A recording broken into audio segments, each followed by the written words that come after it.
Riley here for another episode of Fish Keeping Jamaica. Welcome to my channel. Today I'm talking about whether or not cichlids actually school or shoal or whatever you call it, whether or not they actually swim together because they safety in numbers, or whether or not it's just a habit of theirs when they are small. Okay, let's get to the video. Now I have several fries right now.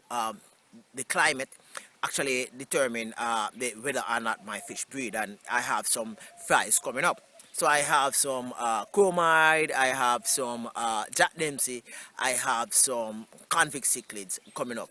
I also have some Oscar fish coming up, fries. I don't know if they will come to fruition because I've seen half of the batch become white, while half of them have a little brownish color. So I don't know whether or not those wigglers will end up becoming fish. Probably by the time this video is released, probably it's a possibility.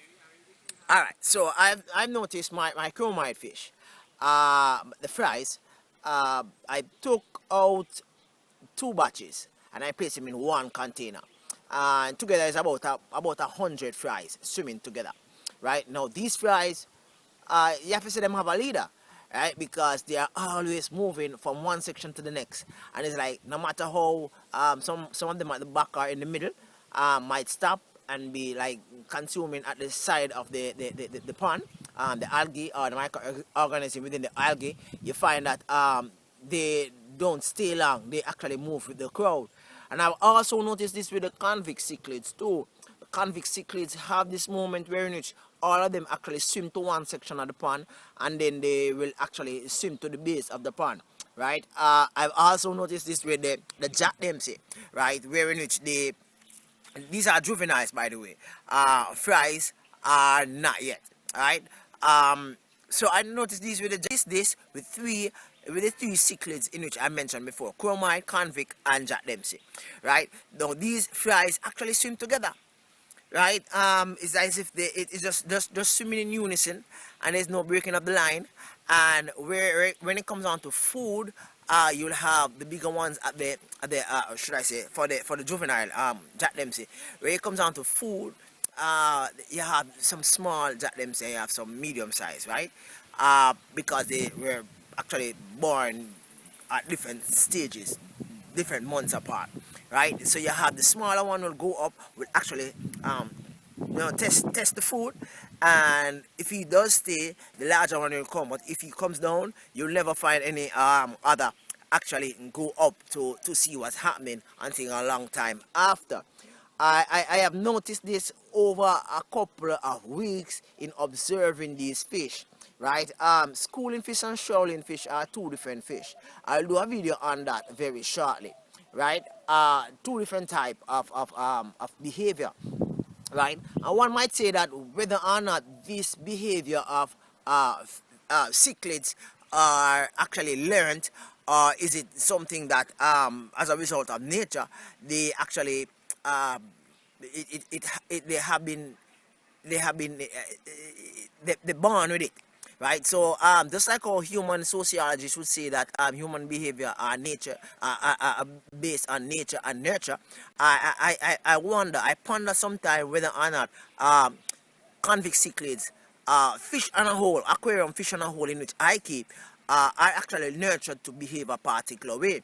For example, when I do come to the ponds to feed my fish, I will see my fish, at least most of them, right? They actually come to the top, waiting on me to feed them, even if I'm just observing, because periodically I will go around and I will check to see if there is anything wrong, right? I realize that they just come up to the top, and if I do not put anything in the water, they just go back down.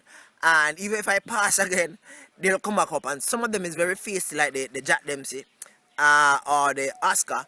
They will not come up again. Even if I put feed in the water, they will not come up again until I reach a very far distance away from the pond. It's as if they're saying that they are upset about me passing before and not feeding them, right? So the whole idea of whether or not fish behavior is nature or nurture really perplexed my thoughts. Scientists have been observing this behavior for years, right?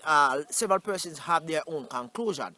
My conclusion is that they have been nurtured to behave this way. I do not think that it is nature, because in nature you don't really have anybody coming up to feed. They are hunters, they are opportunistic feeders, so therefore they will actually munch on anything that comes their way for them to munch on. So being that they are in a controlled space, I believe that fish actually behave how they behave, whether be aggressive to the owners, you know, docile or doing tricks. This is based on nurture.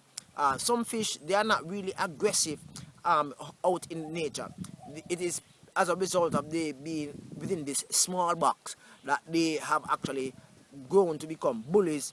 They have grown to become fish that no, they can't stand any other fish beside them, you know, within their space. Hit me up and let me know what you think about this video. I think it's really interesting, and where possible you should try to observe your fish to see what their behaviors are like. For example, if you change the feeding habit from in the morning to the evening, are they angry, or are they you know, wondering what's happening, or do they display behavior like they're saying, hey, what's up? Let me know. Thank you for stopping by. Have a wonderful day. Bye bye for now. Cool.